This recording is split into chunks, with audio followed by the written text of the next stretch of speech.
ความรู้สึกหัดขึ้นเนาะความเป็นจริงของเฮากินแล้วเนาะผ่านมาแล้วเนาะ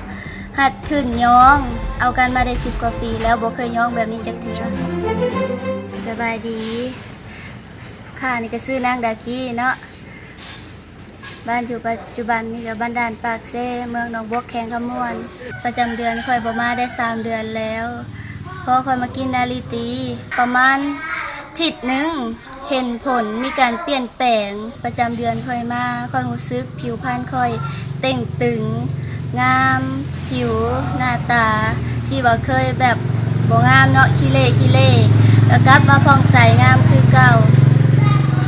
นอกจากผิวพรรณดีแล้วเนาะพออนาลิติเขามากินกะกล้องนึงกับรู้สึกที่ว่าเจ็บนมตึงแล้วอนาลิติเขามาอีกผัวเฮาว่าถึงความรู้สึกของผัวเฮาเนาะเอากันมาได้10 ปีนาลิติเขาพอนาลิติเขามาแล้วผัวแป้นมนี่ก็ตั้งขึ้นเนาะแล้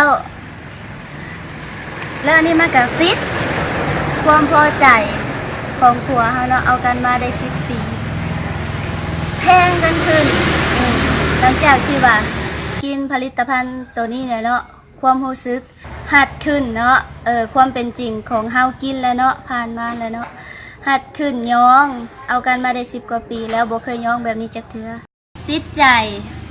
นอนแล้วอยากนอนน้ำอีกตัวนี้นะม่วนท้ายเนาะก็คักแท้ตะกี้ก็มีแต่ว่าผัวเว้าเอาบัดนี้ก็ไม่เห็นผลด้วยตัวเฮาอีหลีเนาะเห็นผลด้วยตัวจริงอีหลีผัวย้องแล้วก็คือสิบ่อยากไปทางใดอีกแล้วเนาะบัดนี้ผู้ที่ว่ามีปัญหาคือกันกับข่อยเนาะฝากนาลิตีกินให้กินกล่องนึงหรือว่า2 กล่องเห็นผลทันตาทันใจอีกตัวนี้เนาะ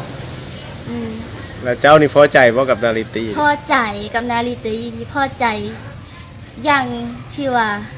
แบบสุดๆเลยแหละความพอใจของเฮากะผัวเฮากะอยู่แล้วเนาะตัวนี้นะเนาะ